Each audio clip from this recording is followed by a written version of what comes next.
Pada hari ini kita akan melanjutkan kembali materi pembelajaran kita. Hari ini kita akan membahas tentang keragaman sosial dan budaya di Indonesia yang diselenggarakan oleh lembaga PKBM Mulia khusus untuk paket A, setara SD atau madrasah ibtidaiyah.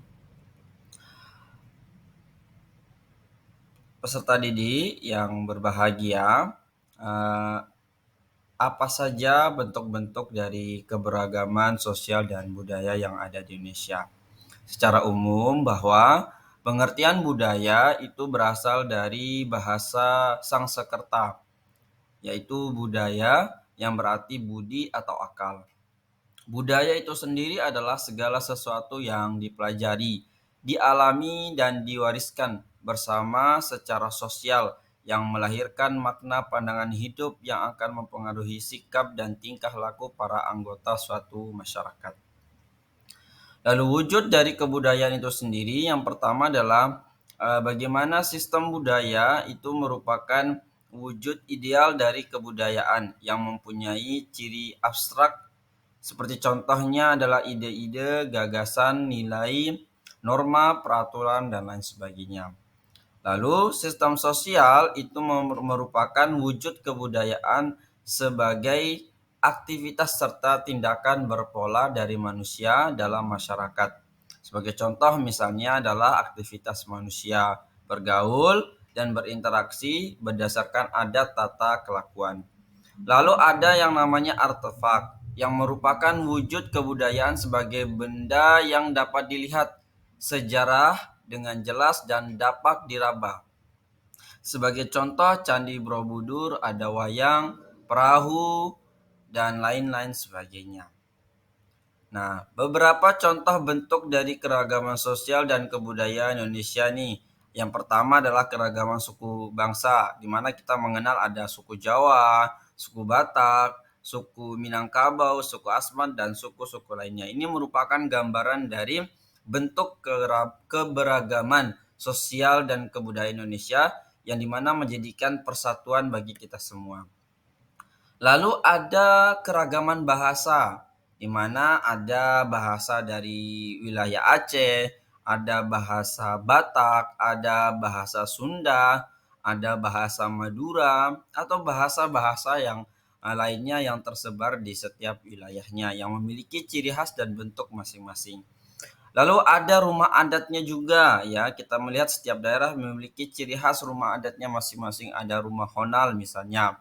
Ada rumah lamin, ada rumah bolon, ada rumah tongkonan. Ini semua merupakan bentuk dari keberagaman sosial dan budaya yang ada di Indonesia. Lalu ada juga pakaian tradisional yang berasal dari Jawa Tengah, Jogja, Riau, Sumatera Utara, ada dari NTB, ya, ada dari Papua dan lain sebagainya.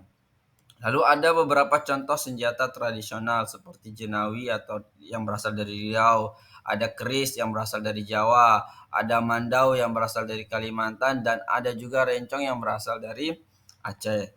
Tidak hanya itu, keberagaman kita juga bisa dilihat dari jenis makanannya. Ada yang betutu yang dari Bali, ada gudeg, ada papeda, ada rendang, dan lain sebagainya. Lalu selanjutnya ada upacara tradisional. Nah, di mana upacara tradisional ini juga memiliki ciri khas dan keberagamannya masing-masing.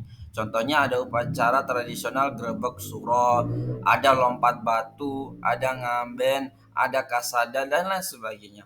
Ada banyak sekali ciri-ciri keberagaman yang dimiliki setiap daerah di wilayah Indonesia itu sendiri. Lalu, faktor apa yang mempengaruhi keberagaman yang ada di Indonesia? Yang pertama adalah kondisi kepulauannya.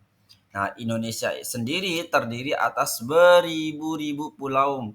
Makanya sering disebut negara kepulauan. Nah, kepulauan Indonesia merupakan gugusan yang terpanjang dan terbesar di dunia.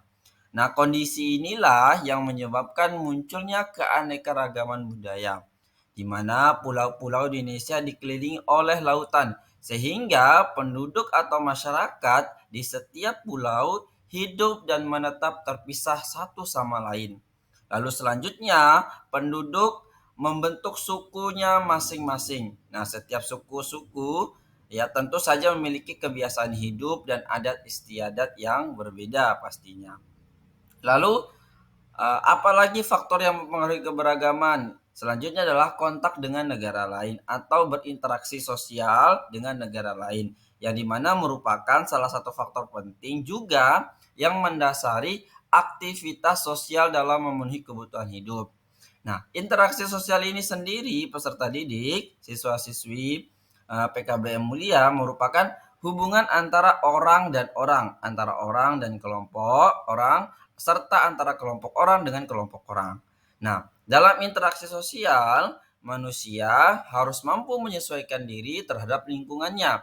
Ada beberapa faktor yang mendasari terjadinya interaksi sosial, yaitu kontak sosial dan komunikasi kebudayaan, sehingga membentuk kebudayaan baru. Lalu kebudayaan yang memperkokoh integrasi bangsa kita. Nah, kebudayaan yang memperkokoh integrasi keberagaman yang ada di Indonesia ini jika dikelola dengan baik. Nah, integrasi artinya berarti pembauruan dari berbagai keberagaman budaya hingga menjadi satu kesatuan yang utuh. Kita tahu bahwa Indonesia adalah negara kepulauan. Setiap pulau mempunyai perbedaan berdasarkan kondisi fisiknya. Nah, perbedaan ini mengakibatkan keberagaman budaya, ekonomi, dan sosial dalam kehidupan masyarakat di Indonesia. Lalu, keberagaman budaya sebagai aset perekonomian bangsa. Nah, jalur pariwisata merupakan salah satu kegiatan ekonomi yang bersumber dari pengembangan potensi keberagaman budaya Indonesia. Potensi keberagaman dan keunikan budaya Indonesia dari sejak dulu menjadi daya tarik tersendiri bagi para wisatawan mancanegara pada umumnya. Nah, beberapa daerah di Indonesia seperti Bali, Lombok, Maluku, Sulawesi, dan Papua itu menyuguhkan pengalaman wisata yang sulit dilupakan oleh wisatawan mancanegara pada umumnya. Nah, ini memperjelas kepada kita bahwa keberagaman yang kita miliki bukan saja menjadi ciri khas, tetapi juga dapat menumbuhkan perekonomian bangsa kita. Salah satunya adalah melalui pariwisata. Dan banyak hal-hal yang lain juga yang bisa kita kembangkan dari keberagaman budaya yang kita miliki sehingga menjadi persatuan bagi kita untuk terus mengembangkan Indonesia bisa lebih baik lagi.